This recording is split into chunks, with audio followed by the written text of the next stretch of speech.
বারাকাতুহু। আপনাদের একটা কথা বলি, আমরা ইসলামের সমাবেশে বসি, কিন্তু বসার সিস্টেমটা এখনো মুসলিমরা বুঝতে পারেনি।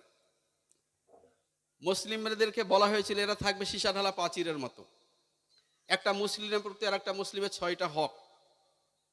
কিন্তু আমরা কিসের জন্য পারছি না জানেন?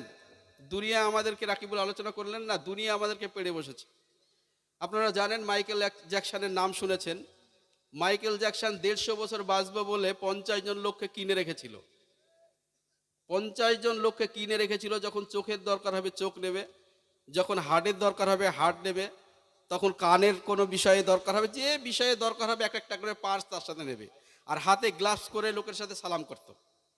এমন একটা ব্যক্তি 50 বছরে মৃত্যুবরণ করেছে।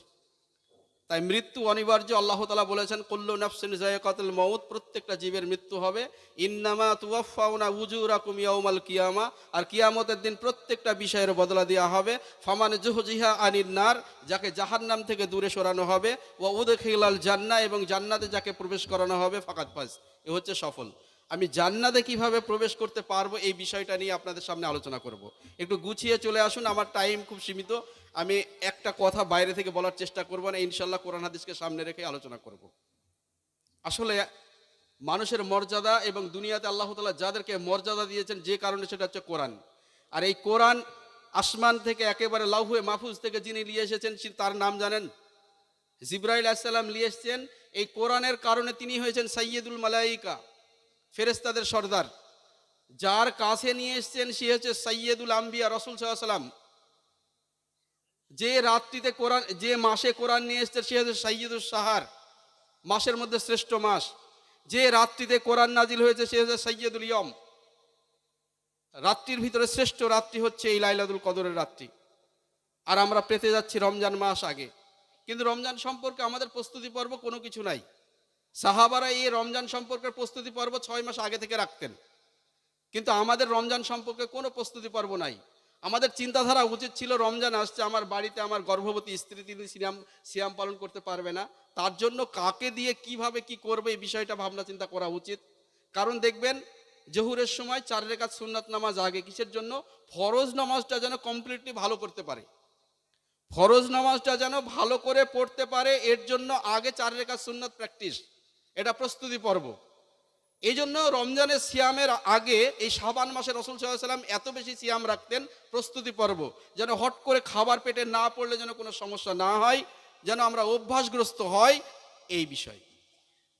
তো সেই রমজান মাস আমাদের সামনে আগত। আপনারা জানেন, একটা হাদিস বলি আপনাদের সামনে। আবু তালহা রাদিয়াল্লাহু তাআলা আনহু বলছেন যে বেদুইন মানে পল্লীগ্রাম থেকে 2 জন ব্যক্তি আসলেন, এসে রাসূল সাল্লাল্লাহু আলাইহি ওয়াসাল্লামের কাছে বায়াত করলেন।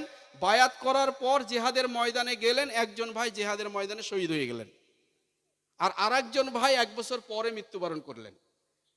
তো ওই আবু তালহা রাদিয়াল্লাহু তাআলা আনহু বলছেন, আমি স্বপ্নে দেখছি যে আমরা 3 জন জান্নাতের গেটে দাঁড়িয়ে আছি, জান্নাতের ফেরেশতা ওই যে 2 ভাই এসেছিল তার ভিতরে যে ভাই শহীদ হয়ে গেছে তাকে আগে ডাকলেন, তারপরে ওকে ডাকলেন, তারপরে আমাকে বললেন তোমার এখনো সময় হয়নি, আমি ফিরে যাও।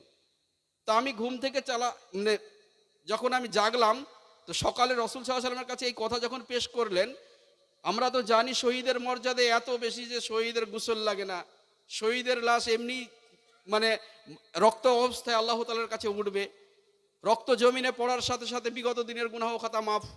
তারপরেও তাকে আগে ডাকলেন না, ওই ব্যক্তিকে তার ভাইকে আগে ডাকলেন যে 1 বছর সময় পেয়েছিলেন। ব্যাপারটা কি? রাসূল সাল্লাল্লাহু আলাইহি ওয়াসাল্লাম বললেন যে ওর একটা ভাই রমজান পেয়েছিল, আর এই রমজান মাসের এত বেশি সওয়াবের কথা আছে। আপনারা জানেন রমজান মাসে রাসূল সাল্লাল্লাহু আলাইহি ওয়াসাল্লামের স্পষ্ট দলিল, কোরআনের আয়াত তো আছে, ইয়া আইয়ুহাল্লাযীনা আমানু কুতিবা আলাইকুমুস সিয়াম কামা কুতিবা আলাল্লাযীনা মিন ক্বাবলিকুম লাআল্লাকুম তাত্তাকুন।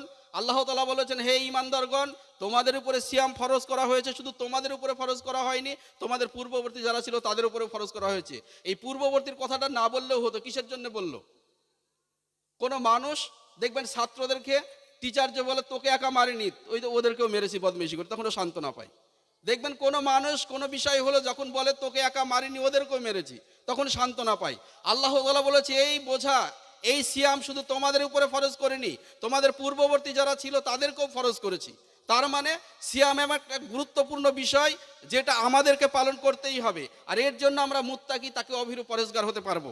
আর আল্লাহ তাআলা বলছেন, ইয়া আইয়ুহাল্লাযীনা আমানুত্তাকুল্লাহা হাক্কা তুকাতিহি ওয়া লা তামুতুন্না ইল্লা ওয়া আনতুম মুসলিমুন।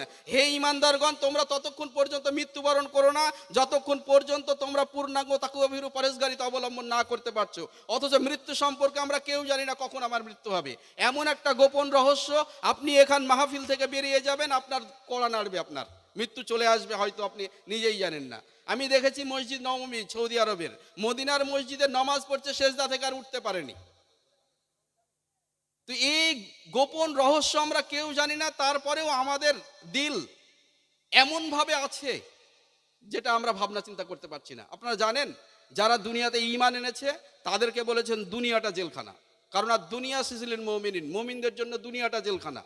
আর আখেরাতে আল্লাহ তাআলা বলেছেন ওয়াল আস ইন্নাল ইনসানা লাফি খুসর, অবশ্যই মানুষ ক্ষতিগ্রস্তের মধ্যে আছে, কিন্তু কারা ক্ষতিগ্রস্তের মধ্যে না? ইন্নাল্লাযীনা আমানু ওয়া আমিলুস সলিহাত, যারা ঈমান আনার পরে সৎ আমল করেছে, ওয়াতাওয়াসাউ বিল হক ওয়াতাওয়াসাউ বিস সাবর, ঈমান এনে সৎ আমল করার পাশাপাশি যখন হক আর সবুর করার উপদেশ দিয়েছে মানুষকে, তখন এই মানুষগুলো চারটা গুণাবলী পেয়েছে, এরা সফল কাম।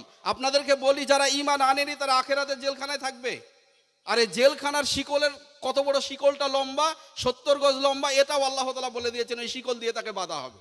আর দুনিয়ার জেলখানাটা কেমন বলেছে, সীমারেখা করে দিয়েছে মুমিনদের জন্য। কিরকম? এতটা বাউন্ডারি পর্যন্ত দুনিয়া তুমি চলাফেরা করতে পারবে, তারপরে তুমি পারবে না। কি কি বাউন্ডারি? আমরা আল্লাহ তাআলা জানি যে একটা মুসলিম যখন স্যালেন্ডার করে, ঈমান আনার পর আত্মসমর্পণ করে, তখন সব অস্ত্রগুলো আল্লাহ তাআলার সমর্পণে জমা দিয়ে দিতে হয়। কারণ দুনিয়ার যারা মস্তান বা দুনিয়ার যারা 2 নম্বর, এরা যখন প্রশাসন জানে যে এর কাছে পিস্তল আছে, বোম আছে, এ সব কিছু 2 নম্বরই কারবার করে, পুলিশ যখন জেনে যায় তোর কাছে এই আছে, তখন পুলিশ যখন ওকে আত্মসমর্পণ করতে বলে, তখন ও যদি তার অস্ত্রগুলো জমা না দেয়, পুলিশ বারবার তাকে রিমান্ডে নেবে, আর তাকে বলবে তোর কাছে 2 নম্বর পিস্তল আছে, তোর কাছে এই ছুরি আছে, যাই আছে, যতক্ষণ পর্যন্ত না দেবে ততক্ষণ পর্যন্ত তাকে রিমান্ডে নেবে আর মারবে। আল্লাহ তাআলার কাছে যে অস্ত্রগুলো আমাদেরকে আল্লাহ তাআলা বলেছেন কোরআনে, একটার পর একটা অস্ত্র, যেটা হচ্ছে তোমার প্রথম কথা বলি, আল্লাহ তাআলা প্রথম অস্ত্রের কথা বলেছেন, তোমরা শিরক থেকে বেঁচে থাকো। এই শিরক নামক অস্ত্র মুসলিমরা এখনো পূর্ণাঙ্গভাবে জমা দিতে পারেনি। আরে মুসলিমদেরকে তো বলেছিল, তুমি যদি বলে ফেলো যে ওই ডাক্তারের কাছে গিয়েছিলাম বলে আমার স্ত্রীর বাচ্চা হলো, তবে শিরক, এই কথাটার জন্য শিরক হয়ে যায়। আল্লাহ তাআলা সূরা ইউসুফের 106 নম্বর আয়াতে বলেছেন যে ওমা ইউমিনু আকসারুহুম বিল্লাহি ইল্লা হুম মুশরিকুন, অধিকাংশ মানুষ ঈমান আনার পরেও মুশরিক। আপনি জানেন মুসলিমদের ভিতরে 72টা দল হবে, এই 72টা দলের ভিতরে একটা দল জান্নাতে যাবে, এই 73টা দলের ভিতরে 72টা দলই জাহান্নামে যাবে। কেউ চিরস্থায়ী হবে, কেউ হয়তো ক্ষণস্থায়ী হবে, কেউ হয়তো অল্প আযাব হয়ে আবার জান্নাতে যাবে। কিন্তু জাহান্নামে কত লোক চলে যাচ্ছে আপনি দেখেন। পৃথিবীতে এখন 800 কোটি মানুষ, তার ভিতরে 200 কোটি মুসলিম, এর ভিতরে আবার কত ফেরকা আপনি জানেন। এজন্য মুসলিমদেরকে শিরক সম্পর্কে প্রথমে এই অস্ত্র আল্লাহ তাআলার কাছে জমা দিতে হবে। যেমন ইব্রাহিম আলাইহিস সালাম ঈমান এনেছিলেন, এইভাবে ঈমান আনতে হবে। ইব্রাহিম আলাইহিস সালামকে আল্লাহ তাআলা যখন বললেন এই ইব্রাহিম আসলিম, তখন বললেন আসলিম তু রব্বুল আলামিন। কিভাবে বললেন? কুল ইন্নাস সলাতি ওয়া নুসুকি ওয়া মাহিয়ায়া ওয়া মামাতি লিল্লাহি রাব্বিল আলামিন, আমার নামাজ, আমার হজ, আমার কুরবানি, আমার জীবন মৃত্যু যা কিছু আছে মহান রব শুধু তোমার জন্য। আমরা কি মহান রব তোমার জন্য করি? আমরা যখন বাড়িতে কুটুম আসে, আত্মীয় আসে বা প্রতিবেশীর কাউকে দেখানোর জন্য মাগরিবের নামাজ পড়ি, আসসালাতু খায়রুম মিনান নওম বলে, তখন আমরা ঘুমিয়ে থাকি। দেখবেন যে সময় মহল্লায় লোক সব থেকে বেশি থাকে, সেই সময় মসজিদে সব থেকে লোক কম হয়। এই জন্য মানুষ নাফসের দাসত্ব করছে। এই নাফসের দাসত্ব এটাও শিরক। কারণ আল্লাহ তাআলা সূরা ইউসুফের 53 নম্বর আয়াতে বলেছেন প্রতিটা মানুষের মন মন্দ প্রবণ, সব সময় চাই খারাপ কাজের দিকে ধাবিত হতে। কিসের জন্য বলছে? ইউসুফ আলাইহিস সালাম বলেছিলেন কি, তাকে যখন বারবার জুলাইখা আহ্বান করছেন যে এসো আমাকে তুমি তোমার করে নাও, ইউসুফ আলাইহিস সালাম বলছেন আমি আল্লাহকে ভয় করি, কিন্তু আকৃষ্ট হতে যাচ্ছে, মন চাইছে, কিন্তু মানুষের মন মন্দ কর্মপ্রবণ, সব সময় চাই খারাপ কাজের দিকে ধাবিত হতে। সেটাকে যে ফিরিয়ে নিয়ে আসতে পারে সে হচ্ছে মুমিন। তো মুসলিমদেরকে এটা বুঝতে হবে যে প্রত্যেকটা মানুষের মন মন্দ প্রবণ।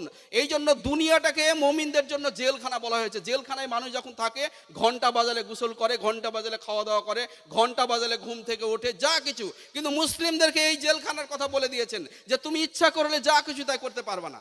তোমার ইচ্ছার প্রাধান্য তুমি যদি দিয়ে দাও তাহলে তুমি মুমিন থেকে কাফের হয়ে যাবে। তোমাকে ইচ্ছা না, আল্লাহ তাআলা যেটা বলছেন সেটা তোমাকে করতে হবে।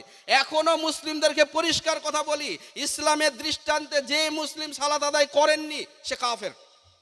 মৃত্যুবরণ যদি আপনার হয়ে যায় তাহলে আপনি কাফের অবস্থায় মৃত্যুবরণ করবেন। আপনার কোনো জানাজা নাই, কোনো গোসল নাই, মুসলিমদের কবরস্থানে আপনার দাফন নাই, আপনার কোনো কিচ্ছু নাই। যারা জানাজার নামাজ পড়ে তারা মিথ্যা সাক্ষ্য দিচ্ছে, কিয়ামতের দিনে ভয়ঙ্কর শাস্তি হবে। যারা মিথ্যা সাক্ষ্য দিয়ে বলছে এই আল্লাহ রসুলের লোক ছিল, এ নেককার মুসলিম ছিল, এই সাক্ষ্য দিচ্ছে যারা দাঁড়িয়ে তারা মিথ্যা সাক্ষ্য দিচ্ছে। এই জন্য আপনাদেরকে বলি, আপনাদেরকে কিছু না দিতে পারলেও কিছু কল্যাণকর কথা আমি আপনাদের বলে যাব, যেটা আপনি মৃত্যুবরণ করার পর পারবেন। কিভাবে আপনি বলবেন? সূরা মুলকের 10 নম্বর আয়াত আল্লাহ তাআলা বলেছেন, আজকে যে আমি বলছি এই কথাটা যারা কাফের হয়ে মৃত্যুবরণ করবে, ইসলাম কবুল করবে না, আল্লাহ তাআলা সূরা মুলকের 10 নম্বর আয়াতে বলেছেন ওয়াকুলু লাউ কুন্না নাসমাউ আও নাকিলু মা কুন্না সাফি সাইর। সেই দিন যদি তাদের কথা শুনতাম আর এই বুদ্ধি খাটাতাম তাহলে সাইর নামক জাহান্নামে আমাদের কাছতে হতো না। আমি জাহান্নাম থেকে বাঁচানোর জন্য কথা বলি। আমি আপনাকে দুনিয়াতে কিভাবে ঈমান নিয়ে বাঁচবেন, কিভাবে আপনি রাসূল সাল্লাল্লাহু আলাইহি ওয়াসাল্লামের দলের লোক হবেন। কারণ রাসূল সাল্লাল্লাহু আলাইহি ওয়াসাল্লামের দলের লোক না হলে, রাসূল সাল্লাল্লাহু আলাইহি ওয়াসাল্লামকে ভালো না বাসলে আপনি মুত্তাকি হতে পারবেন না। আল্লাহ তাআলা কোরআনে বলেছেন, কুল ইন কুনতুম তুহিব্বুনাল্লাহা ফাত্তাবিউনি ইউহিব্বুকুমুল্লাহু ওয়া ইয়াগফির লাকুম যুনুবাকুম ওয়াল্লাহু গফুরুর রহিম। আল্লাহ তাআলা বলছে, তোমরা যদি আমাকে ভালোবাসো তাহলে আমার হাবিব মুহাম্মদ সাল্লাল্লাহু আলাইহি ওয়াসাল্লামকে ভালোবাসো। আমরা কি মুহাম্মদ সাল্লাল্লাহু আলাইহি ওয়াসাল্লামকে ভালোবাসি? মুহাম্মদ সাল্লাল্লাহু আলাইহি ওয়াসাল্লামকে আমরা কেউ ভালোবাসি না। যদি মুহাম্মদ সাল্লাল্লাহু আলাইহি ওয়াসাল্লামকে সত্যিকারের ভালোবাসতাম, যখন আপনাকে কবরে দেখাবে এই মুহাম্মদ সাল্লাল্লাহু আলাইহি ওয়াসাল্লাম, তখন আপনি কি করবেন বলেন? তার তো মুখ ভরা গাল ভরা দাড়ি, আপনার তো দাড়ি নাই। মুহাম্মদ সাল্লাল্লাহু আলাইহি ওয়াসাল্লামকে কি করে ভালোবাসলেন? মুহাম্মদ সাল্লাল্লাহু আলাইহি ওয়াসাল্লাম তো কখনো পায়খানায় বসে বিড়ি খায়নি। আপনি পায়খানায় বসে বিড়ি খাচ্ছেন, না হলে আপনার পায়খানা হচ্ছে না। মুহাম্মদ সাল্লাল্লাহু আলাইহি ওয়াসাল্লাম তো 5 ওয়াক্ত সালাত আদায় করেছে এবং মৃত্যুর শেষ ওসিয়তটা ছিল সালাহ সালাহ সালাহ। আপনি জানেন উমর বিন খাত্তাব শেষ সময় বেহুশ হয়ে যাচ্ছে, যখন সালাতের কথা বলছে তখন জাগছে। সালাহ এমন একটা গুরুত্বপূর্ণ বিষয় ইসলামের, যে সালাত আদায় করেন। আল্লাহ তাআলা সূরা রুমের 31 নম্বর আয়াতে বলেছে, আল্লাহ তাআলা বলেছেন যে আকিমুস সালাতা ওয়া লা তাকুনান্না মিনাল মুশরিকিন, তোমরা যথাযথভাবে সালাত কায়েম করো, তোমরা মুশরিকদের অন্তর্ভুক্ত হয়ে যেও না। যদি আপনি সালাত আদায় না করেন আপনার সিয়াম হবেই না। আপনাকে 11 মাস যদি সালাত আদায় করেন, তারপরে রমজান মাসে সিয়াম পালন করেন, আপনার সিয়াম হবে, না হলে আপনার সিয়াম হবে না। হওয়ার একটা আপনার ফেসিলিটি আছে, সেটা হচ্ছে আপনি যদি এখন তওবা করেন, রমজান মাসে সিয়াম পালন করব এবং সারা জীবন আর সালাত ছাড়বো না, তাহলে আপনার কবুল হবে। আপনি মনে করছেন যে আমি সিয়াম পালন করব, সালাত আদায় করব না, আর তারাবির নামাজ লোক দেখানোর জন্য মা বোনেরা তো এটাই করে বেশি। এই জন্য শিরক থেকে বাঁচতে হবে প্রথমত, তারপরে মুসলিমদেরকে ঈমানের দলিল হচ্ছে সালাত। আপনি যে ঈমানদার এর দলিল হচ্ছে আপনার সালাত। আপনি যদি সালাত না থাকে আপনার ঈমানই নাই। এই জন্য সূরা মারিয়মের 59 নম্বর আয়াতে আল্লাহ তাআলা বলেছেন যে ফা খলাফা মিন বাদিহিম খলফুন আদুউস সালাতা ওয়াত্তাবাউস শাহাওয়াত ফাসাউফা আলকাউনা গাইয়া। আল্লাহ তাআলা বলছে অন্তত সেই অপরদাতুর জন্ম হবে, তারা কি করবে? তাদের সালাতকে নষ্ট করবে। আমি কিসের জন্য এই কথাটা বলি? কারণ বেশিরভাগ 80% মানুষ সালাত কায়েম করে না, নামাজই পড়ে না। 80% মানুষ নামাজ পড়ে না, 80% মানুষ সুদের সাথে জড়িত, 80% মানুষের এখন ব্যভিচার করার জন্য ছুটে বেড়াচ্ছে। বিভিন্নভাবে মানুষ জর্জরিত। এই মানুষগুলো মরার পরে কি জবাব দিবে আল্লাহ তাআলার কাছে? মুসলিমদের ভিতরে, কাফের মুশরিক তো থাকলোই, মুসলিমদের ভিতরে এই গুণের বৈশিষ্ট্য তাদের। এই জন্য আমাদেরকে বলি, বিশাল একটা মাস আমাদের সামনে উপস্থিত। সামনের 11 তারিখ থেকে শুরু হবে সম্ভবত, চাঁদ যদি হেরফের হয় সেটা আলাদা কথা। সেই তারিখে আপনি সিয়ামের যখন প্রথম রাত্রি চলে আসবে, রাসূল সাল্লাল্লাহু আলাইহি ওয়াসাল্লাম বলেছেন পিছনকার গুনাহ খাতা মাপ, 1 বছরের গুনাহ খাতা আপনার জন্য মাপ।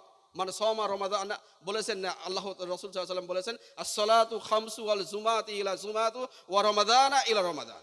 আল্লাহ তাআলা বলেছেন 5 ওয়াক্তে মানুষের গুনাহ মাফ হয়। আপনি 5 ওয়াক্ত নামাজ পড়বেন, মসজিদে যাবেন, আপনার গুনাহ মাফ। যে ছোট ছোট গুনাহগুলো থেকে যায় সে শুক্রবার জুমার দিনে মাফ। আপনার যে গুনাহগুলো থেকে যায় এই রমজান মাসে আপনার পিছনকার গুনাহ খাতা মাফ হয়ে যাবে। বিশাল ফেসিলিটি। এর জন্য লাইলাতুল কদর আছে, এর জন্য সেহেরি আছে, ইফতার আছে, দান সাদকা আছে, ফিতরা আছে, যত কিছু প্রত্যেকটা বিষয় একবার সুবহানাল্লাহ বলবেন, ব্যাপক আপনার আমলনামায় যোগ হবে। আপনার ফেসিলিটির মাস, আপনাকে বোনাস দিচ্ছে এই মাসে। আপনি বিগত দিনের আপনি যদি এই লাইলাতুল কদর সংগ্রহ করার চেষ্টা করেন, শেষের 10 দিনে প্রত্যেক দিন 1 টাকা করে দান করবেন। 83 বছর 4 মাস 1 টাকা দান করেছেন, যদি লাইলাতুল কদর ধরতে পারেন তো এই সমপরিমাণ সওয়াব আপনার আমলনামায় লেখা হবে। কোন রব আপনাকে কে দিবে বলেন? এত সেনসিটিভের ব্যবসা কে দিবে? কে দিবি? আমার তো মেনলি অ্যাকাউন্ট হচ্ছে আখেরাত। আমাদেরকে মূলত আখেরাত মহাপ্রলয় কিয়ামতের দিন বাঁচার জন্য আমাদেরকে সর্বোত্তম চেষ্টা করতে হবে। কারণ সেই দিন আমার দোভাষী থাকবে না, আমাকে কেউ তর্জমা করে দেবে তার জন্য কেউ থাকবে না। কবরে আমাকে একাকী থাকতে হবে, আমাকে একাকী প্রশ্নের সম্মুখীন দিতে হবে। কিয়ামতের ময়দানে 5টা প্রশ্ন করবে, তার জন্য আমাকে প্রস্তুতি পর্ব থাকতে হবে।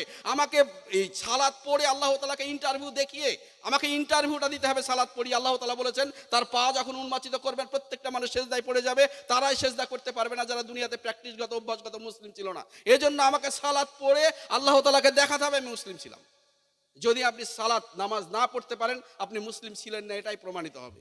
এই জন্য মুসলিমদেরকে শত দোষ যাই থাকুক, আপনি জানেন মুসলিম যদি এই মানুষ যদি পৃথিবীতে যত মদ আছে সব খেয়ে নেয় কাফের হয় না?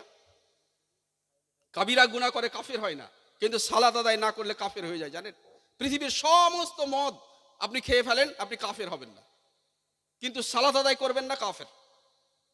আপনার জবাই করা জিনিস হালাল না, আপনার কোনো কিছু হালাল না।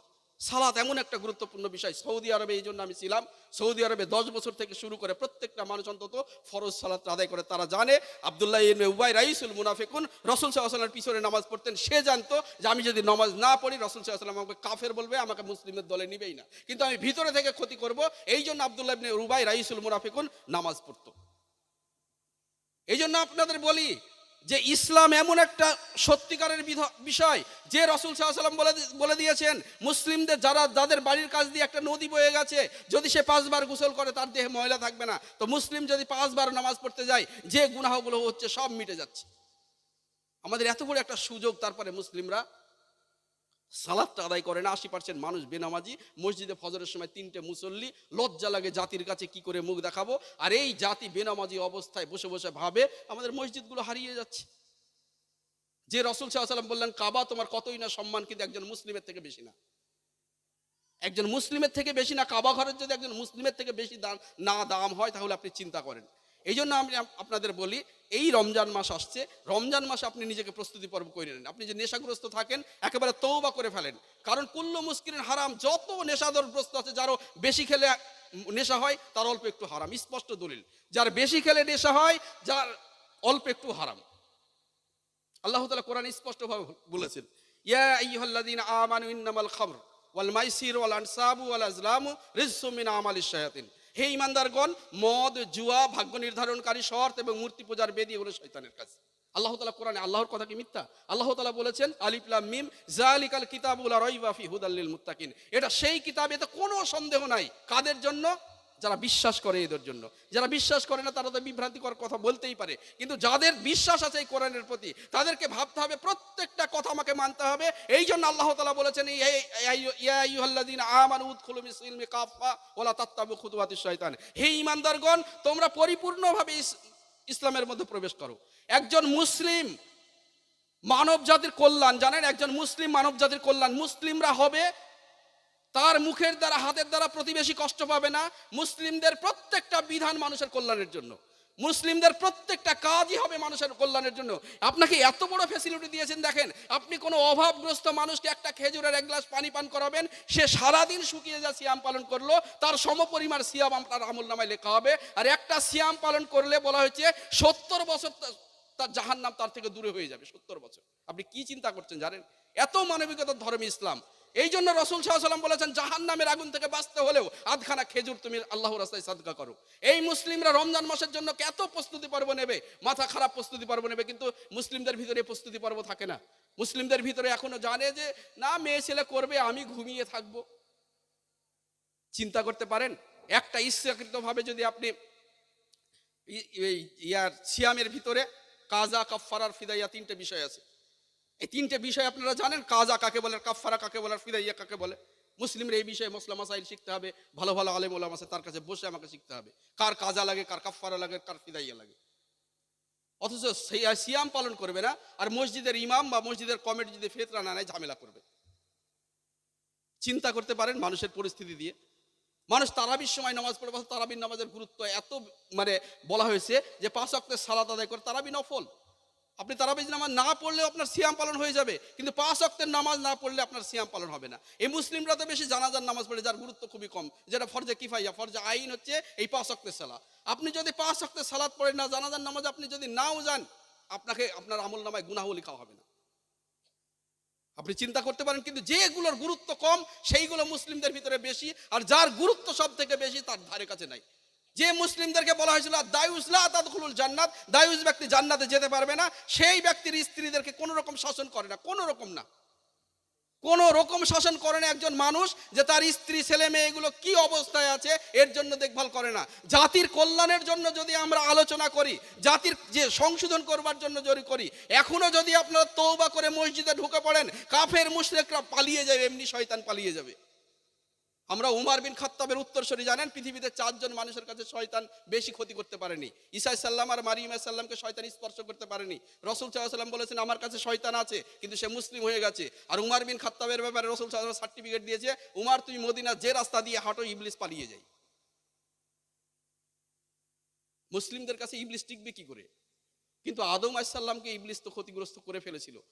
কিন্তু ইবলিসের ক্ষতি, ইবলিস আল্লাহ তাআলার কাছে অহংকার পোষণ করেছিল, অহংকার পোষণ করে তওবা করার চেষ্টা করেনি। আর আদম আলাইহিস সালাম বলেছেন আমি ভুল করেছি, আল্লাহ তুমি আমি মাফ করে দাও, আল্লাহ তাআলা মাফ করে দিয়েছে। আরে মুসলিমদেরকে মাফ করবার জন্য আল্লাহ তাআলা বসে আছেন। মুসা আলাইহিস সালাম এক ঘুষিতে মানুষ মেরে ফেলেছেন। তো মুসা আলাইহিস সালাম যখন আল্লাহ তাআলার কাছে বললেন যে আল্লাহ আমি তো ভুল করে ফেলেছি, আল্লাহ তাআলা বললেন ফা গাফারা লা, যা আমি তোকে মাফ করে দিলাম। আল্লাহ তাআলা তো মাফ করবার জন্য বসে আছে। আরে যে মুসলিমদেরকে 100টা মানুষ হত্যা করার পর আল্লাহ তাআলা জান্নাত দিচ্ছেন, যে মুসলিমদেরকে আল্লাহ তাআলা এত ফেসিলিটি দিয়েছেন, এত জিহাদের ময়দানে রাসূল সাল্লাল্লাহু আলাইহি ওয়াসাল্লাম বলেছেন 2 জন ব্যক্তিকে দেখে আল্লাহ আসছেন, যে একজনকে শহীদ করছে আর যে শহীদ হচ্ছে।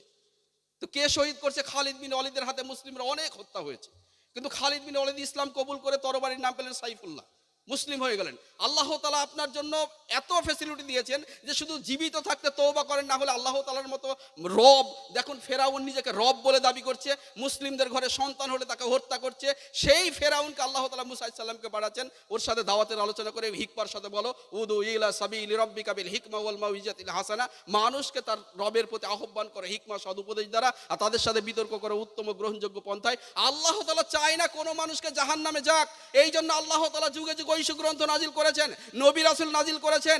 এখনো দুনিয়াতে যত পণ্ডিত মানুষ আসছেন, ডক্টর জাকির নায়েকের মতো ব্যক্তিত্বরা আলোচনা করছেন শুধু মানুষকে জাহান্নামের আগুন থেকে বাঁচার জন্য।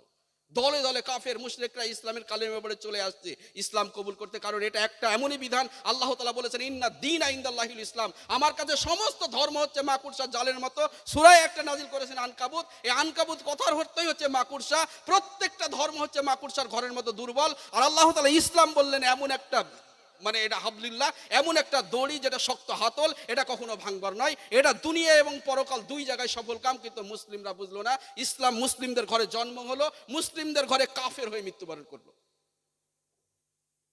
মুসলিমদের ঘরে জন্ম হয়ে কাফের হয়ে মৃত্যুবরণ করলো, আর রাহুল ব্রাদার হিন্দুর ঘরে জন্ম হয়ে মানুষকে ইসলামের দিকে আহ্বান করে মুসলিম করছে।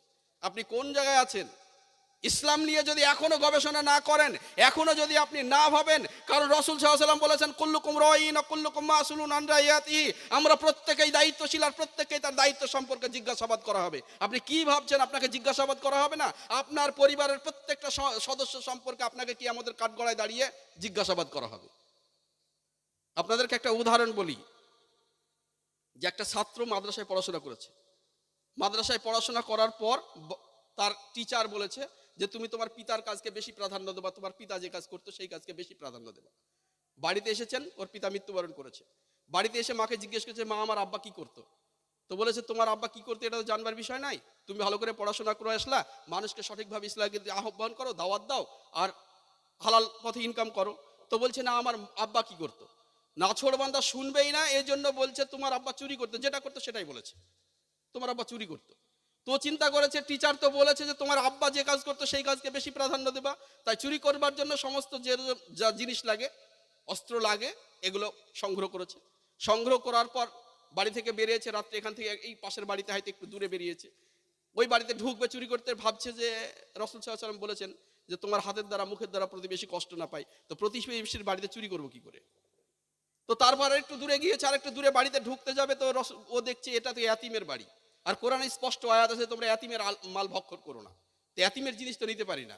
আরেকটু দূরে গিয়েছে, আরেকটু দুয়ার পর ভাবছে এই বাড়িতে ঢোকা যায়, অপরিচিত বাড়ি, কিছু তো জানি না, ঢুকেছে, ঢুকে কোন রকম চাবিটা সংগ্রহ করে সিন্দুকটা খুলেছে, খুলে দেখছে প্রচুর টাকা। তো প্রচুর টাকা দেখে ভাবছে মনে মনে যে এত টাকা এই লোক এই টাকা জাকাত দিয়েছে কিনা, শতকরা 2.5% জাকাত দিয়েছে কিনা। ও রাত্রিতে বসে বসে হিসাব করছে, যত টাকা আছে তার হিসাব করছে। তো এই সময় ফজরের মসজিদে আজান হচ্ছে, আসসালাতু খায়রুম মিনান নওম। তখন ওই মালিক চালা পেয়েছে। তো মালিক বলছে ওখানে বাতি জ্বালিয়ে কে যেন হিসাব করছে না কি করছে। ওকে বলছে কে তুমি? তো বলছে আগে একসাথে সালাদটা আদায় করি, তারপর আপনাকে কথা বলছি। সালাদটা আদায় করেছে। সালাদটা আদায় করার পর ওকে বলছে আপনার বাড়িতে চুরি করতে এসেছিলাম, কিন্তু আপনার যা টাকা দেখলাম আপনার জাকাত দিয়েছেন কিনা সেটার জন্য আমি হিসাব করছিলাম। তো যে জাকাতের হিসাব করতে পারে সে কি খারাপ হতে পারে? ওই ব্যক্তির ধারণা। তো এটা হচ্ছে মুসলিমদের গুণ। মুসলিমরা যদি ইসলাম সম্পর্কে ভালো জানতো, যে আল্লাহ তাআলা বলেছেন কুনতুম খায়রা উম্মাত উখরিজাত লিন-নাস তা'মুরুনা বিল মারুফ ওয়া তানহাউনা আনিল মুনকার, তোমরাই শ্রেষ্ঠ, তোমাদেরকে মানুষ জাতির কল্যাণের জন্য বাছাই করেছি। যে মুসলিমদেরকে আল্লাহ তাআলা মানুষ জাতির কল্যাণের জন্য বাছাই করলেন, সেই মুসলিমরা মদের দোকানে লাইন দেয়, বাড়ির পাশ দিয়ে দুধ বিক্রি করলে খায় না। যে মুসলিমদেরকে আল্লাহ তাআলা মানুষ জাতির কল্যাণের জন্য বাছাই করেছেন, সেই মুসলিমরা মদের দোকানে লাইন দেয় আর বাড়ির কাছ দিয়ে দুধ বিক্রি করে খায় না মুসলিমরা। আপনি চিন্তা করতে পারেন এই মুসলিমদের কি অবস্থা। মুসলিমরা এমনি এমনি সারা বিশ্বের কাছে লাঞ্ছিত নিপীড়িত নয়, তাদের আচরণ হারিয়ে গেছে। মুসলিমরা কোনো দোকানে বাকি করলে তার পাশ দিয়ে যায় না। যে মুসলিমদেরকে বলেছিল আমানতের খিয়ানত করো না, আমানত ঠিকভাবে রাখো, সেই মুসলিমরা 3 শ্রেণীর মানুষ রাসূল সাল্লাল্লাহু আলাইহি ওয়াসাল্লাম বলেছেন জাহান্নামে যাবে।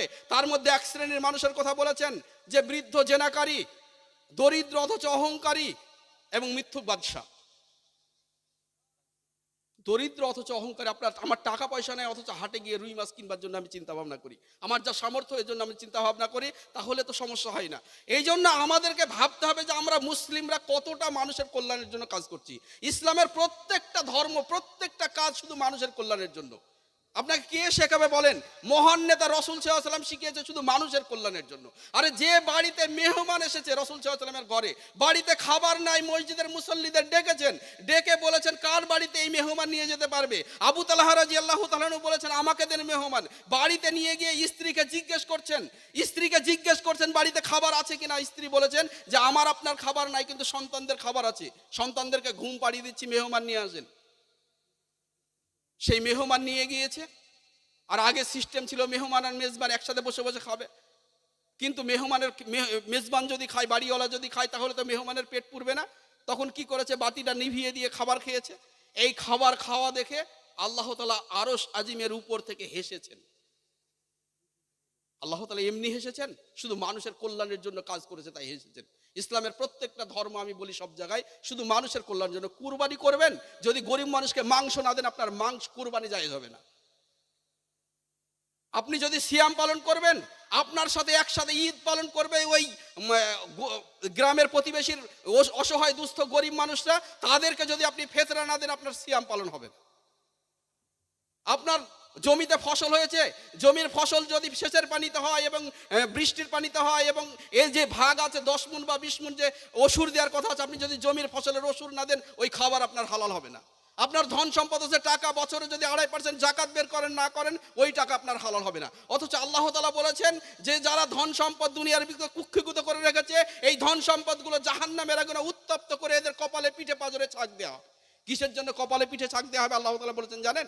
যখন বাড়ির সামনে ফকির দাঁড়ায় দরজাটা বন্ধ করে দেন, এই আর কপালটা জোড়ো করেন এই জন্য কপালে, পৃষ্ঠ প্রদর্শন করে চলে যান এই জন্য পিঠে, তার মুখ পানে তাকিয়ে কথা বলেন না, পাঁজর ঘুরে কথা বলেন এই জন্য পাঁজরে, আল্লাহ তাআলা ছাক দিবে। চিন্তা ভাবনা করতে হবে মুসলিমদেরকে, আমাদেরকে, যে আমরা যেন কোনো মানুষের ক্ষতিকর না হয়। আরে যে মুসলিমদেরকে আল্লাহ তাআলা মানিয়েছিল শুধু মানুষের কল্যাণের জন্য, সেই মুসলিমরা শুধু মানুষের কল্যাণ করবে, ডাক্তার হবে, এরা দাওয়াতের কাজ করবে, মানুষকে শুধু খাওয়াবে আর ইসলামের কথা বলবে। যে মুসলিম জাতি ছিল আজকে এই ভালো কাজের জন্য সারা বিশ্বে 1 নাম্বার, সেই মুসলিমরা যখন লাঞ্ছিত হয়েছে তখন আমরা হয়েছে হতভাগা।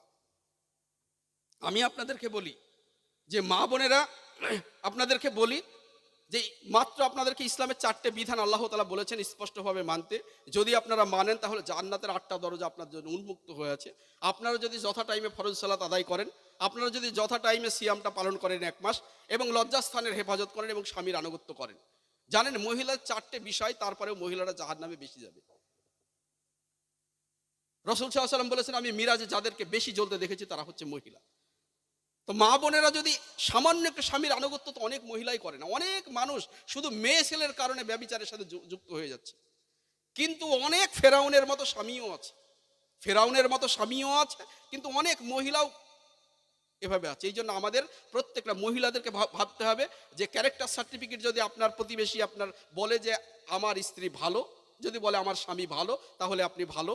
আর ওই স্ত্রী উত্তম যার মুখের হাসি থাকে সবসময় মুস্কি, এ হচ্ছে দুনিয়ার বুকে সব থেকে সম্পদ। আমাদেরকে সার্বিক বিষয়টা ভাবতে হবে। এই জন্য আমি আপনাদেরকে বলি, কিয়ামতের মহাপ্রলয়ের দিন প্রত্যেকটা মানুষকে প্রত্যেকটা মানুষকে 5টা প্রশ্নের জবাব দিতে হবে।